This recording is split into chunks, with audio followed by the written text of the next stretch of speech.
Hello friends, हमेशा की तरह आप सभी को मेरी तरफ से जय श्री कृष्ण, राधे राधे, राधे राधे टू एवरीवन। तो कैसे हैं आप सभी लोग? मैं रमन कसोहन आप सभी का आपके अपने चैनल आर क्लासेस पर तहे से स्वागत करता हूं। तो आज हम एक बहुत ही मोस्ट इंपॉर्टेंट टॉपिक के साथ आ गए हैं, जिसका नाम है वैद्युत द्विध्रुव के कारण निरक्षीय स्थिति में वैद्युत क्षेत्र की तीव्रता। इसको हम इस तरीके से भी लिखते हैं कि निरक्षीय स्थिति में वैद्युत क्षेत्र की तीव्रता, या तीव्रता कहें या वैद्युत क्षेत्र की तीव्रता कहें, एक ही बात है। तो हम स्टार्ट करते हैं। ये बहुत मोस्ट इंपॉर्टेंट टॉपिक है। ये डेरिवेशन आपके बोर्ड एग्जाम में जनरली 5 नंबर में पूछा जाता है, यानी ये वीडियो करने के बाद आपका 5 नंबर पक्का होने वाला है। तो हम स्टार्ट करते हैं। क्या है कि ये हमारा एक वैद्युत द्विध्रुव है। क्या है? हमारा एक वैद्युत द्विध्रुव है। आप जैसा कि आप जानते हैं कि वैद्युत द्विध्रुव समान और विपरीत प्रकार के आवेशों से मिलकर बना होता है। तो ये हमारा माइनस क्यू आवेश है और प्लस क्यू आवेश है। ये वैद्युत द्विध्रुव ए भी हमारा माइनस क्यू और प्लस क्यू आवेश से मिलकर बना हुआ है, और इसके बीच की दूरी कितनी है? 2l है। वैद्युत द्विध्रुव के बीच की दूरी 2l है, यानी कि जब ये O है, इसका मध्य बिंदु है, तो OA हमारा हो जाएगा L, क्योंकि यहां से यहां तक 2l है और ये इसका मध्य बिंदु है, तो OA हमारा हो जाएगा L और OB हमारा हो जाएगा L। अब हमको निरक्ष में बिंदु लेना है। जब हमने अक्ष वाला वीडियो बनाया था कि अक्ष के कारण वैद्युत द्विध्रुव की तीव्रता, तब हमने AB के अक्ष में इस तरीके से एक बिंदु P लिया था। लेकिन अब हमको निरक्ष में बनाना है, अक्ष में नहीं बनाना है। तो हम इसके निरक्ष में यानी कि परपेंडिकुलर एक बिंदु P ले रहे हैं। इसके निरक्ष में एक बिंदु हम P ले रहे हैं। हमने ये बिंदु P1 ले लिया। अब ये बिंदु P यहाँ पर है। इस बिंदु P पर हमको वैद्युत क्षेत्र की तीव्रता फाइंड आउट करनी है। अब हम एक बार इस बिंदु P को बिंदु A से मिला रहे हैं। बिंदु P को बिंदु A से हम एक बार मिला रहे हैं, और हम बिंदु P को बिंदु B से भी मिला रहे हैं, यानी हम बिंदु P को बिंदु A और बिंदु B से मिला रहे हैं। ये सारी चीजें आपको क्लियर हो गई। और ये हमने बिंदु O से बिंदु P को R दूरी पर लिया है। कितने दूरी पर लिया है? R दूरी पर लिया है। ये हमारी डिस्टेंस जो है वो R है। R डिस्टेंस पर हमने लिया है।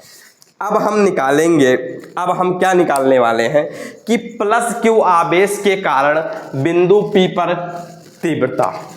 क्या? प्लस क्यू आवेश, प्लस क्यू आवेश के कारण, प्लस क्यू आवेश के कारण बिंदु P पर वैद्युत क्षेत्र की तीव्रता। प्लस क्यू आवेश के कारण P पर तीव्रता, तीव्रता कहें या वैद्युत क्षेत्र की तीव्रता कहें, एक ही बात है। तीव्रता को निकालेंगे। अब आप जानते हैं कि किसी आवेश के कारण किसी बिंदु के कारण किसी वैद्युत द्विध्रुव पर तीव्रता का फॉर्मूला होता है E बराबर KQ/R²। तो फार्मूला क्या है हमारा? E बराबर KQ/R², जहां पर K बराबर हमारा होता है 1/4πε0, और इसकी वैल्यू होती है 9 × 10⁹। इसकी वैल्यू क्या होती है? 9 × 10⁹। इसको हम थोड़ा एक ब्रैकेट में कर रहे हैं।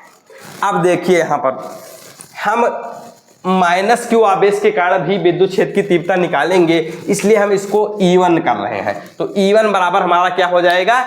KQ/R²। अब K यहाँ पर हमारा सेम है, Q हमको प्लस क्यू आवेश के कारण निकालना है, Q हमारा सेम है, R²। अब R² क्या हो जाएगा? R का स्क्वायर यानी कि उसके बीच की दूरी। अब ये बिंदु प्लस क्यू हमारा यहाँ पर है और बिंदु P हमारा यहाँ पर है। इन दोनों के बीच की दूरी निकालनी है। अब आप जानते हैं कि ये हमारा, हम यहाँ पर लिख रहे हैं कि ट्रायंगल POB में। ये जो हमारा POB, जो हमारा POB है, ये एक समकोण त्रिभुज है। आप जानते हैं POB समकोण, ट्रायंगल POB समकोण त्रिभुज है। POB कैसा त्रिभुज है? समकोण त्रिभुज है। और आप जानते हैं कि समकोण त्रिभुज में कर्ण का स्क्वायर बराबर होता है लंब का स्क्वायर प्लस आधार का स्क्वायर। कर्ण का स्क्वायर किसके बराबर होता है? लंब का स्क्वायर प्लस आधार का स्क्वायर। अब यहां पर कर्ण क्या है? PB। कर्ण क्या है? PB। तो कर्ण क्या है हमारा? PB। तो PB का स्क्वायर बराबर हो जाएगा लंब यहां पर क्या है? R का स्क्वायर प्लस में L का स्क्वायर। तो PB हमारा PB बराबर क्या आ जाएगा? अंडर रूट R का स्क्वायर प्लस L का स्क्वायर। यानी PB की वैल्यू हमारी यहाँ पर आ गई अंडर रूट R का स्क्वायर प्लस L का स्क्वायर। तो हम यहाँ पर R का स्क्वायर यानी कि PB का स्क्वायर, PB का स्क्वायर, और PB का स्क्वायर यानी कि KQ अपान R का स्क्वायर प्लस L का स्क्वायर। अब इसका अगर हम अंडर रूट करेंगे, PB की वैल्यू क्या है? अंडर रूट R का स्क्वायर प्लस L का स्क्वायर। इसका जब हम होल स्क्वायर करेंगे तो आप जानते हैं कि स्क्वायर से रूट कट जाता है, यानी कि हमारा स्क्वायर से रूट कट जाएगा। तो ये बराबर हो जाएगा KQ अपान R का स्क्वायर प्लस L का स्क्वायर। तो ये क्या है? E1। ये क्या है? E1। तो E1 बराबर हमारा आ गया KQ अपान R का स्क्वायर प्लस में L का स्क्वायर। E1 बराबर क्या आ गया? KQ अपान R का स्क्वायर प्लस L का स्क्वायर। और ये हमारी समीकरण नंबर 1 हो गई। E1 बराबर क्या आ गया? KQ अपान R का स्क्वायर प्लस में L का स्क्वायर। ये हमारी समीकरण नंबर 1 हो गई। आई होप कि आपको यहाँ तक समझ में आ गया होगा। अब आप एक बार इसको स्क्रीनशॉट करिए, एक बार इसको स्क्रीनशॉट कर लीजिए।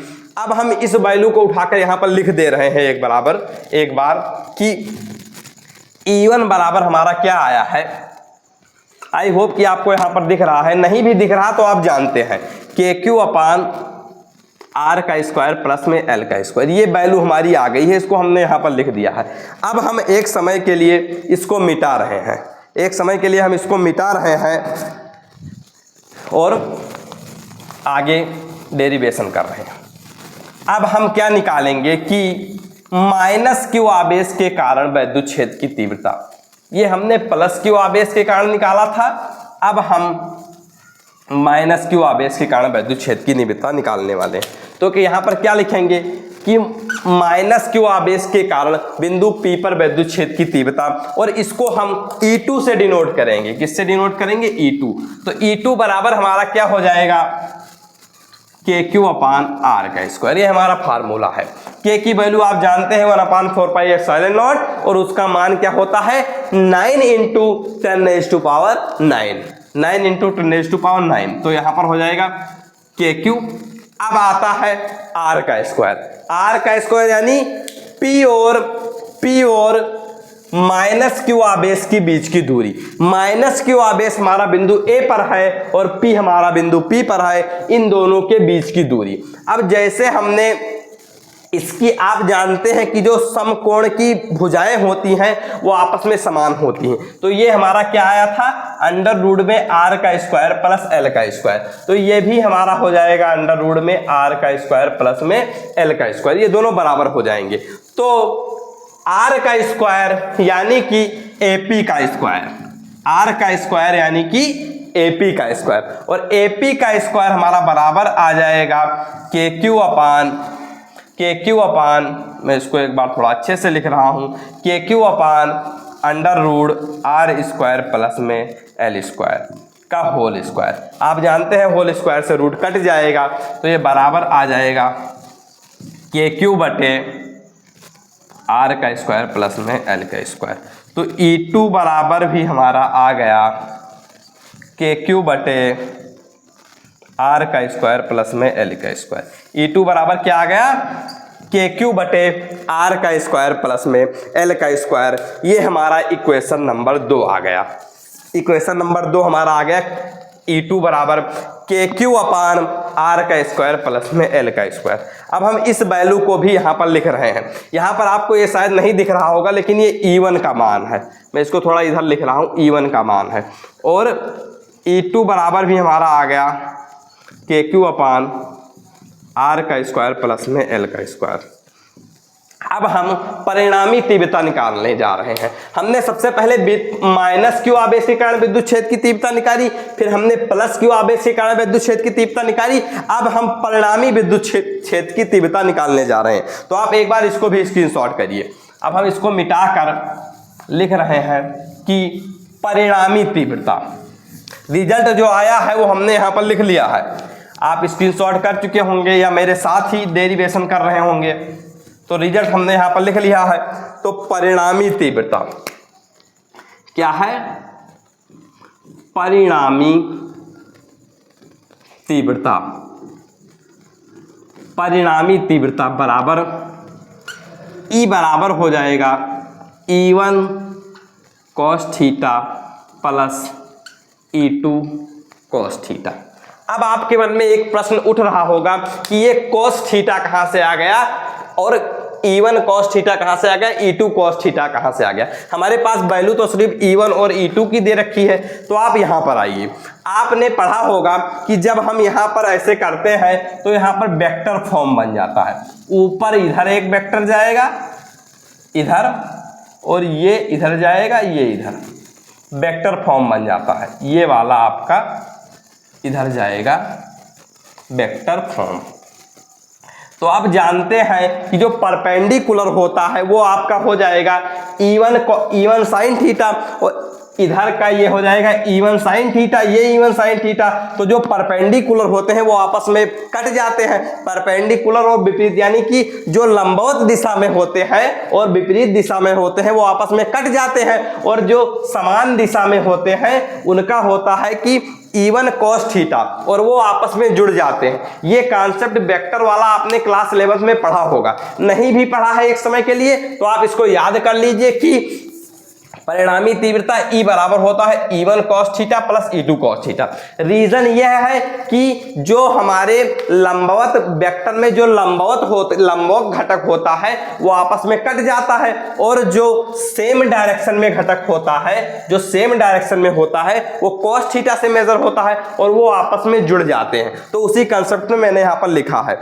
अब आप यहाँ पर आइए, cos थीटा, आपको E1 की वैल्यू पता है, E2 की वैल्यू पता है, cos थीटा नहीं पता है। अब आप यहां पर आइए, cos theta, cos theta, cos theta बराबर क्या होता है आपने ऐसे याद कर रखा है, LAL, लाल बटे कक्का, साइन cos थीटा बराबर क्या होगा, आधार बटे कर्ण, आधार बटे कर्ण। तो यहां पर हम क्या लिखेंगे, आधार बटे कर्ण। मैं एक बार कैमरे में चेक कर रहा हूं, आपको वहां पर दिख रहा है जहां पर मैं लिख रहा हूं, आधार बटे कर्ण दिख रहा है। तो आधार आपका क्या है, आधार हमारा है L, तो यानी L। कर्ण क्या है हमारा, अंडर रूट R का स्क्वायर प्लस में L का स्क्वायर। तो cos थीटा की वैल्यू आ गई हमारी, अच्छे से लिख रहा हूं यहां पर मैं, cos थीटा बराबर अंडर रूट R का स्क्वायर प्लस में L का स्क्वायर। मैं यहाँ पर लिख दे रहा हूँ कि cos थीटा बराबर L upon under root R का स्क्वायर प्लस में L का स्क्वायर। ये हमारा आ गया आधार का स्क्वायर यानी कि L का स्क्वायर, और कर्ण का स्क्वायर यानी कि अंडर रूट R का स्क्वायर प्लस में L का स्क्वायर। तो ये हमारी cos थीटा की वैल्यू आ गई कि L upon under root R का स्क्वायर प्लस में L का स्क्वायर। अब यहां पर आप आइए, E1 की वैल्यू क्या है, KQ अपान R का स्क्वायर प्लस में L का स्क्वायर। cos थीटा के जगह पर हम क्या रखेंगे, 1 अपान, cos थीटा के जगह पर L upon under root R का स्क्वायर प्लस में L का square, L upon under root में R का स्क्वायर प्लस में L का स्क्वायर। अब मैं इसको मिटा रहा हूं क्योंकि हमने cos थीटा की वैल्यू लिख ली है। अब E2 की वैल्यू क्या है, KQ अपान R का स्क्वायर प्लस में L का स्क्वायर, KQ अपान R का स्क्वायर प्लस में L का स्क्वायर। कॉस थीटा की वैल्यू क्या है, L अपान R का स्क्वायर प्लस में L का स्क्वायर। अब ये दोनों चीजें हमारे पास सेम है तो इसको हम बाहर कर रहे हैं, KQ अपान R का स्क्वायर प्लस में L का स्क्वायर। अब ये क्या हो जाएगा हमारा, जब इसको हमने बाहर कर लिया तो अंदर हो जाएगा 2 times L upon under root R का स्क्वायर प्लस में L का स्क्वायर। आपको यहाँ तक चीज़ें समझ में आ रही हैं, क्लियर हो रहा है तो आप कमेंट बॉक्स में कमेंट करिए। अगर कोई भी डाउट है, कहीं भी आपको डाउट आ रहा है तो आप कमेंट बॉक्स में कमेंट कर सकते हैं, मैं आपकी कमेंट का उत्तर जरूर दूंगा। तो यहाँ पर आप देखिए ये हमारा आ गया। अब हम इसको एक बार के लिए सॉल्व करते हैं। तो क्या है कि KQ अपान R का स्क्वायर प्लस में L का स्क्वायर, क्या है KQ अपान R का स्क्वायर प्लस में L का स्क्वायर। इसको आप देखिए, ये आप जानते हैं कि R का स्क्वायर प्लस में L का स्क्वायर, अंडर रूट को हम इस तरीके से लिख सकते हैं कि R का स्क्वायर प्लस L का स्क्वायर की होल घात 1/2। इस तरीके से हम अंडर रूट को लिख सकते हैं। तब आप यहाँ पर देखिए, यहाँ पर 2L हमारा बैठा हुआ है, इसको हमने नीचे इस तरीके से लिख दिया R का स्क्वायर प्लस में L का स्क्वायर। इसकी घात कितनी आ गई, 1/2। और इसको R के स्क्वायर प्लस L के स्क्वायर को हम इस तरीके से लिख सकते हैं कि R का स्क्वायर प्लस में L का स्क्वायर की घात 1। इस तरीके से इसको हम लिख सकते हैं। अब आप इस तरीके से लिखने से हमको फायदा क्या हुआ कि यहाँ पर आप देखिए ये L हमारा यहाँ पर बैठा हुआ है और KQ हमारा है, तो हम 2 को बाहर ले रहे हैं। ये K इंटू Q हमारा यहाँ पर है into 2L, K into Q into 2L बटे में हमारा क्या है, आप जानते हैं कि A की घात N प्लस A की घात M बराबर होता है A की घात M प्लस N। ये फार्मूला आप लोग जानते हैं, नहीं जानते हैं तो एक बार के लिए यहाँ पर देख लीजिए। मैं एक बार कैमरे में चेक कर रहा हूँ कि आपको चीज़ें दिख रही हैं। हाँ, आपको चीज़ें अच्छे से दिख रही हैं। अब आप यहाँ पर देखिए क्या है कि Q इंटू 2L को हमने इस तरीके से लिख दिया है। नीचे क्या है कि R का स्क्वायर प्लस में L का स्क्वायर का A की पावर N यहाँ पर है, A की पावर M यहाँ पर है, तो A की पावर 1 प्लस 1/2, A की पावर M प्लस N। इस तरीके से हमने इसको लिख दिया। और वैल्यू अब आप जानते हैं, और वैल्यू मैं नीचे लिख रहा हूं कि Q इंटू 2L हमारा P के बराबर होता है, यानी एक आवेश और उन दोनों आवेशों की दूरी बराबर होता है वैद्युत द्विध्रुव आघूर्ण, यानी कि P के बराबर होता है। और ये हमारा नीचे क्या आ गया, ब्रैकेट में R का स्क्वायर प्लस में L का स्क्वायर की होल पावर 3/2, 1 प्लस 1/2 हमारा हो जाएगा 3/2। अब आपको शायद चीज़ें नीचे नहीं दिख रही होंगी, मैं थोड़ा एक बार कैमरे को नीचे कर रहा हूँ। ये देखिए मैंने कैमरे को नीचे कर दिया, तो KP अपान R का स्क्वायर प्लस L का स्क्वायर का होल पावर 3/2। अब यहाँ पर हम मान रहे हैं कि जो हमारी R की वैल्यू है, माना हम यहाँ पर एज्यूम कर रहे हैं, मान रहे हैं कि जो हमारा R है वो L से बहुत बड़ा है। जब हमारा R L से बहुत बड़ा हो जाएगा तो इस केस में हमारी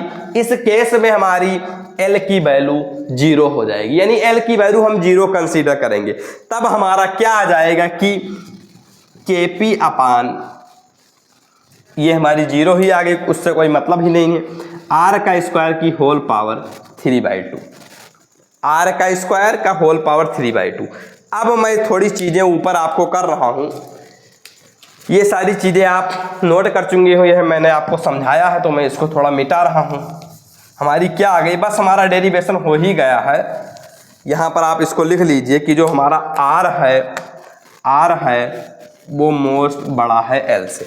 तो क्या हमारा आ गया, यहाँ पर मैं ब्लैक पेन से कर रहा हूँ, KP अपान इसको जब हम खोलेंगे तो क्या हो जाएगा हमारा कि r की पावर 6/2 बराबर kp अपान r की पावर 3। ये हमारा क्या आ गया E। तो ये हमारी परिणामी तीव्रता E आ गई। ये किसका वैल्यू है? E का। ये सब जगह मैं E लिख रहा हूँ। E आ गई हमारी। किसकी वैल्यू हमने फाइंड आउट की है? E की वैल्यू। तो E की वैल्यू हमारी क्या आ गई कि kp अपान r क्यूब। क्या आ गई हमारी? kp अपान r क्यूब। थोड़ा बोर्ड में सिस्टमैटिक लिख नहीं गया है, लेकिन मैंने स्टेप बाय स्टेप लिखा है। आई होप कि आप मेरे साथ स्टेप बाय स्टेप कर रहे होंगे तो आपको चीज़ें समझ में आ रही होंगी। मैंने बहुत अच्छे से ये डेरिवेशन समझाने का प्रयास किया है और बहुत ही सरल शब्दों में। आई होप कि आपको यह डेरिवेशन बहुत अच्छे से समझ में आ गया होगा। अगर इस डेरिवेशन में आपको कहीं भी डाउट है तो आप कमेंट बॉक्स में कमेंट कर सकते हैं। मैं फिर से वीडियो बनाऊंगा, नई वीडियो बनाऊंगा, लेकिन आपको टॉपिक क्लियर करा कर जाऊंगा। तो आई होप कि आपको यह लेक्चर अच्छे से समझ में आ गया होगा। आप ये डेरिवेशन अच्छे से सीख गए होंगे। तो फिर मिलते हैं नेक्स्ट वीडियो में नेक्स्ट टॉपिक के साथ। तब तक बने रहिए मेरे साथ। तब तक के लिए आप सभी लोग खुश रहिए, मस्त रहिए और जी जान लगाकर अपने बोर्ड की तैयारी करते रहिए। तो फिर मिलते हैं नेक्स्ट वीडियो में। तब तक के लिए बाय बाय, जय हिंद।